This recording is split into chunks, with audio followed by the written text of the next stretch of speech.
One of the byproducts of putting your opinions out on a public platform is that people often make assumptions about what you think.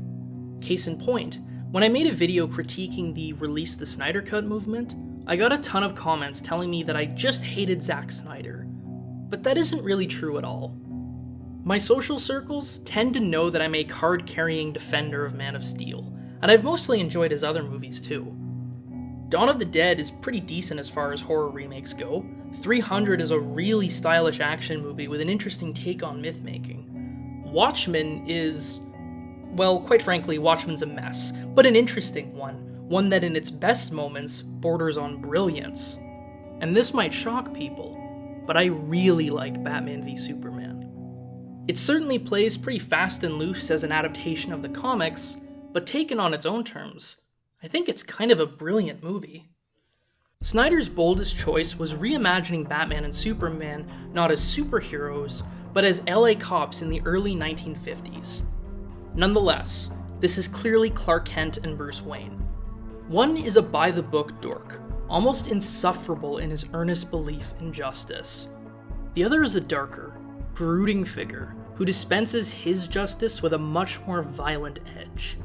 Each have devoted their life to fighting crime, but their very different personalities make the men enemies.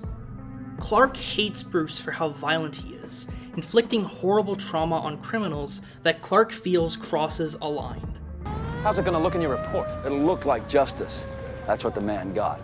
Bruce hates Clark for his recklessness, so committed to justice at all costs that he becomes inconsiderate to those he hurts in the process.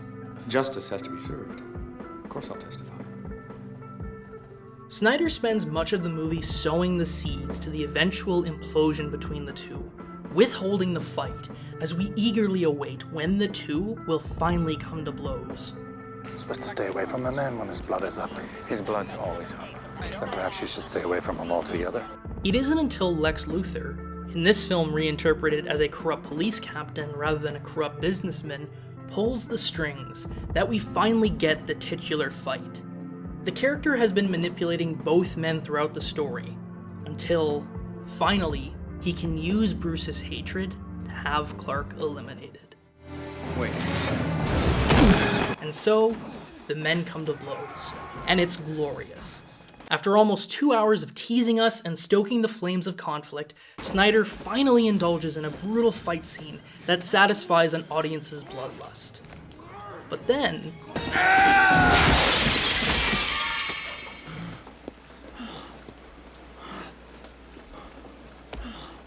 Snyder cuts the fight short. In defeat, Clark appeals to Bruce's humanity, and to see that both men are being played by a true villain.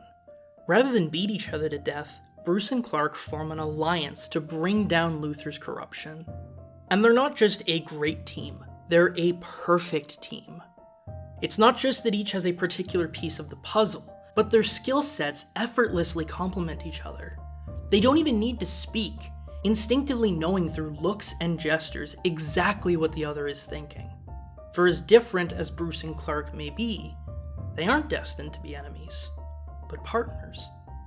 The film's climax emphasizes this point nicely, as Bruce and Clark face impossible odds against an overwhelming enemy force. The dialogue finally acknowledges how driven by trauma both men are. All I ever wanted was to measure up to my father. Now's your chance. He died in the line of duty, didn't he? These lines might seem a little silly, maybe even laughable, but they do such a succinct job capturing the ways in which Bruce and Clark are kindred spirits. Both are, ultimately, orphans, hoping they can do the memory of their loved ones proud. It makes sense that for all the ways they'd be different, they'd also innately understand each other.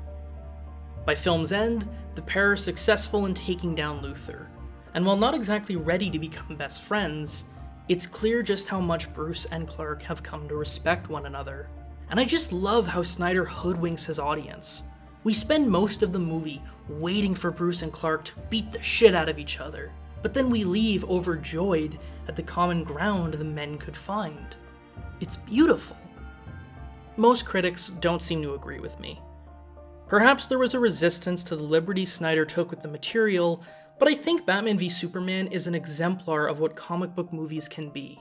Not just because of its flawless plotting, excellent performances, and precisely directed sequences, but more specifically, because of what it emphasizes about the best superhero adaptations. Namely, that it doesn't really matter how much the characters look like their comic book counterparts. What matters is that the film understands its characters. And clearly, Batman v Superman understands Bruce and Clark. I understand.